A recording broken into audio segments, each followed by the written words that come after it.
What's up guys, it's Keywater230 back again for one last Mortal Kombat 1 discussion.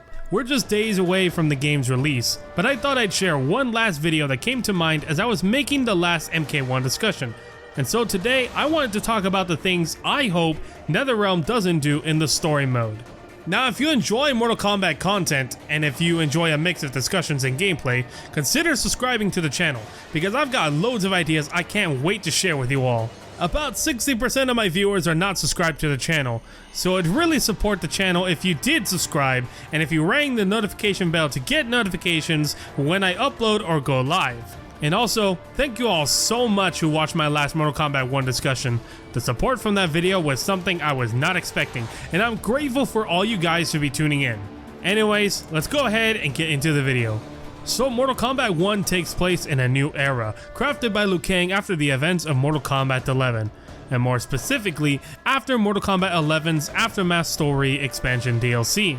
This new timeline is another reboot to the franchise, but unlike the last timeline reset, there are a lot of differences with how the fates of the main cast are affected.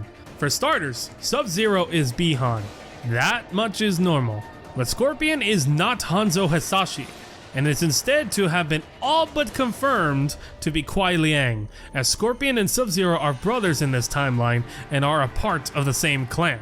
This is wild, because while reboots and retcons are not a stranger to the Mortal Kombat universe, the feud between Scorpion and Sub-Zero has to be the most iconic element in Mortal Kombat history.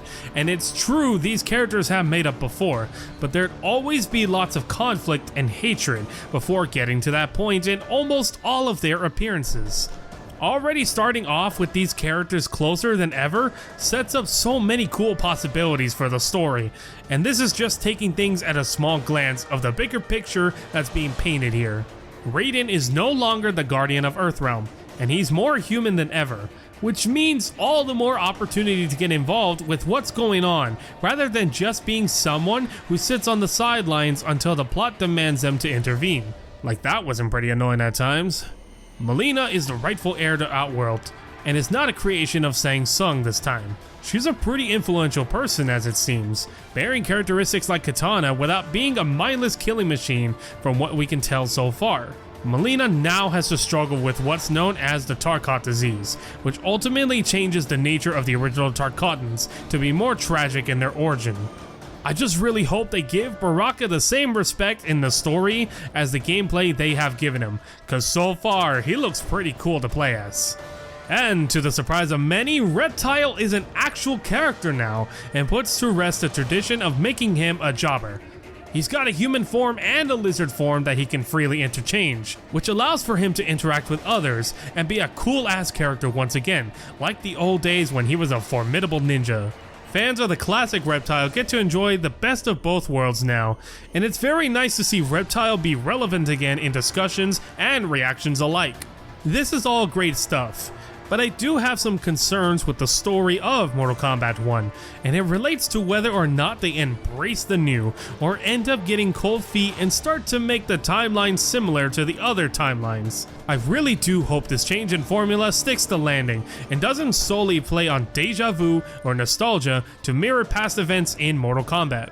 What I mean is, I don't want this new era to eventually start copying from the previous timeline, or basically have characters become like their old selves. And to an extent, I just hope Liu Kang doesn't just become someone that spoils the previous timelines to the main characters. Let the people have their choices, and let them stick to them. Face the consequences even. It's the speech he basically gave in the reveal trailer, so I hope that he sticks to that notion. Let's explore a new side to these characters, and let's especially not ruin it with more time travel shenanigans. Time travel and elements of it have been apparent since Mortal Kombat 9 to now, and I think it'd be best if we took a break from that for the moment. At least give us one title where we can see these characters thrive in a new setting, and not just completely abandon it. Now here comes the hot take. I'm okay if characters like Jade or Noob Saibot didn't return, so long as the story justifies the needs to, and can come up with something interesting for the characters that would end up replacing them or taking up their roles.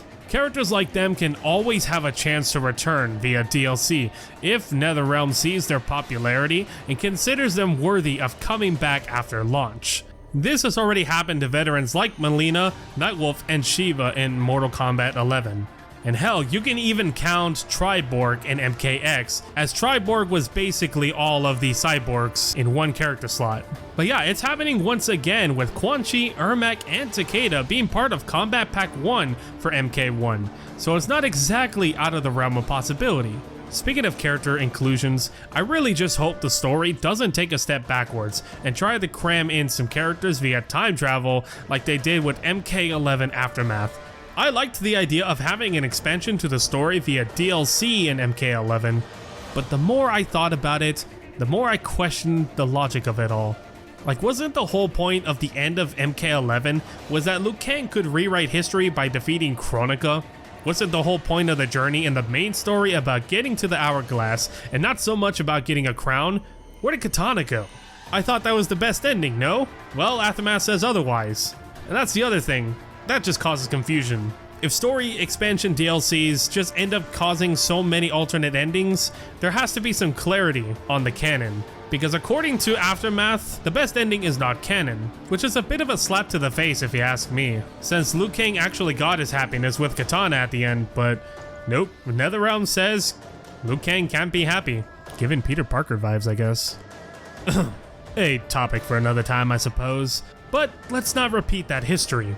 If characters come back in combat packs, just let us enjoy them in the gameplay. Not everyone has to be relevant to the story.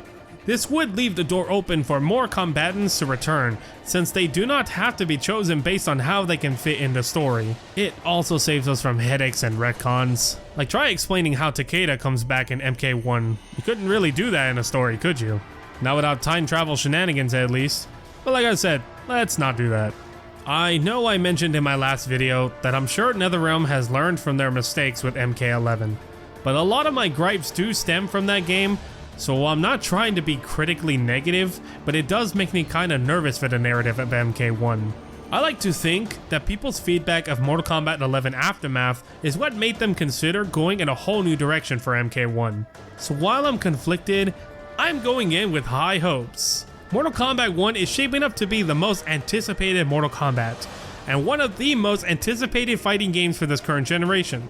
So if for some reason NetherRealm fumbles the bag, believe me when I say fans will never let them hear the end of it. That being said though, I really hope that people are not unnecessarily negative about this game, and let their salt get the best of them as certain things just don't go the way they expect it to. Like I said, I would be okay if Noob Saibot did not return.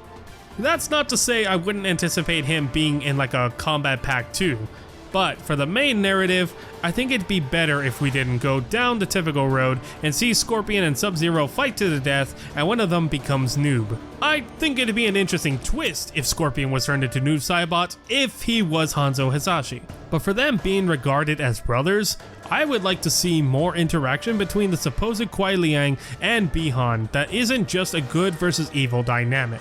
I think it'd be pretty neat if these two ended up coming to an understanding of one another and learn how to walk in each other's shoes. Like I said, it's pretty crazy to think about the number of possibilities that NetherRealm can go for with this story, but I am not looking for character dynamics to just be opposites of their counterparts. All in all, I'm pretty excited for the story mode of Mortal Kombat 1. I know we're practically about a week away from launch, but I just thought it'd be neat for me to get some of my final thoughts out before the game is officially in our hands. Anyways guys, that about wraps up my final thoughts for Mortal Kombat 1. I appreciate your support as always, and I can't wait to put out some more MK1 content for you all to enjoy. I may or may not do a day 1 stream when I am out of work, but we'll see as the date gets closer. You can follow me on my social media, linked down below in the description, and tune into my community tab to keep up to date on what I'm working on for the channel. You can also subscribe and ring that notification bell for when new uploads drop as well. Thank you guys so much for watching, and I'll see you in the next video. Take care.